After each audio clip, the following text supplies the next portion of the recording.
Pakistan.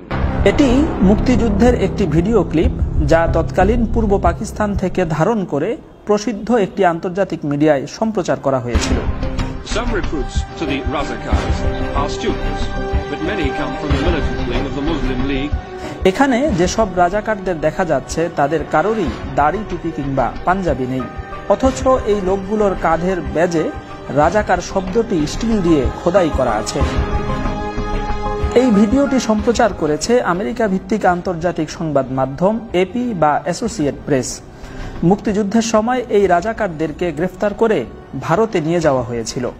সংবাদ মাধ্যমটির প্রচারিত তথ্য অনুযায়ী 1973 সালের মে মাসের 3 তারিখে ভারতীয় কর্তৃপক্ষ তাদেরকে বাংলাদেশ সরকারের হাতে তুলে দেয়।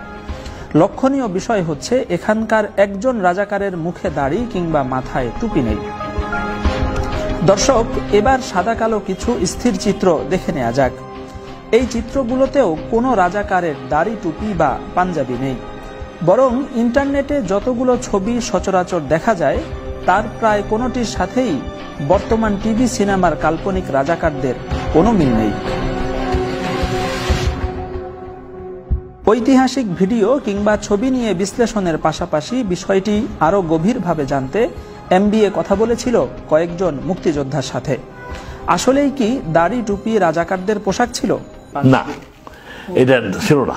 এটা উদ্দেশ্যমূলকভাবে এরা করে।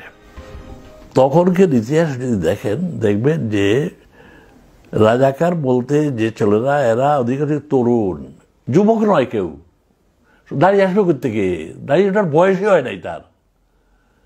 সুতরাং দাড়ি টুপি দিয়ে রাজাকার চিহ্নিত করা এটা একটা মিথ্যা অপলাপ ছাড়া কিছু না। বঙ্গবন্ধুর একান্ত ঘনিষ্ঠ এই আলেম মুক্তিযোদ্ধা জানালেন, বিষয়টি নিয়ে তিনি সরাসরি কথা বলেছিলেন স্বয়ং বঙ্গবন্ধুর সাথে। বঙ্গবন্ধুকে বলেছিলাম যে যদি আলিয়া মাদ্রাসা শিক্ষা বন্ধ করে দিতে চান বিরোধিতার কারণে, ঢাকা ইউনিভার্সিটি আগে বন্ধ করেন, কেন ওখানে হেডকোয়ার্টার ছিল আলবদরদের ঢাকা ইউনিভার্সিটিতে। আলেম ওলামা সব পাকিস্তানের পক্ষে ছিলেন, বাংলাদেশের পক্ষে ছিলেন না। একটা ডাহা মিথ্যা একটা প্রচার। মাওলানা জালালাবাদী দাবি করেন, তিনি সহ প্রচুর পরিমাণ আলেম তাদের ইসলামী পোশাক সহই মুক্তিযুদ্ধে অংশ নিয়েছেন। নিজের লেখা একটি পুস্তিকা থেকে কিছু অংশও তিনি পড়ে শোনালেন। আর মুক্তিযুদ্ধ মানেই ধর্মের প্রতি বিদ্রোহ নয় যে দাড়ি টুপি বিসর্জন দিয়ে প্রগতিশীল সাজতে হবে, বরং আমার ধর্মীয় মূল্যবোধই আমাকে অন্যায়ের বিরুদ্ধে বিদ্রোহ করতে, জিহাদে ঝাঁপিয়ে পড়তে উদ্বুদ্ধ করে। গায়ে লম্বা জামা, মাথায় টুপি, মুখে দাড়ি, আর অপরদিকে হাতে একটি গ্রেনেড, এই ছিল আমার সেদিনের পরিচয়। আজও আমার সে পরিচয়ের কোনো ব্যত্যয় ঘটেনি।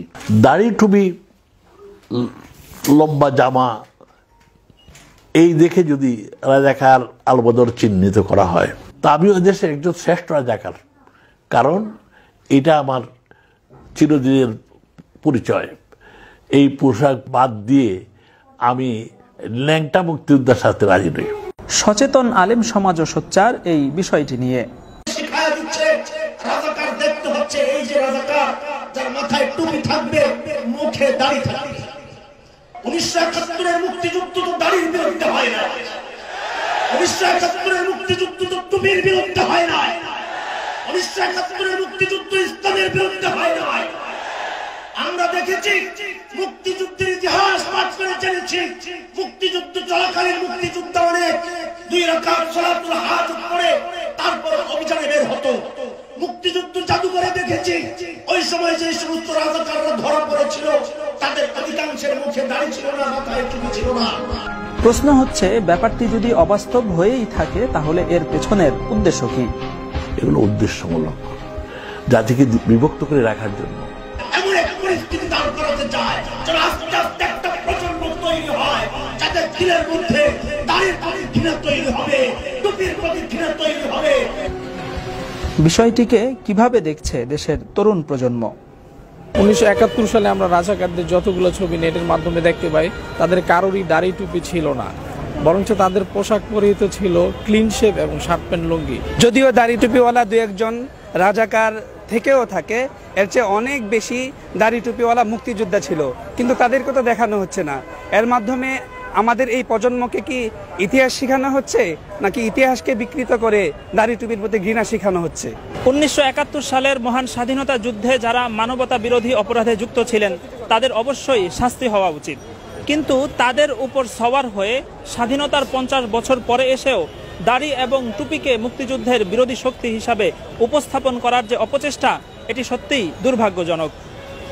অবাস্তব ভিত্তির উপর দাঁড়িয়ে যারা দাড়ি এবং টুপির প্রতি তরুণ প্রজন্মের ঘৃণা তৈরির অপচেষ্টা চালাচ্ছেন, তারা যত দ্রুত এ থেকে ফিরে আসবেন ততই দেশ এবং জাতির মঙ্গল।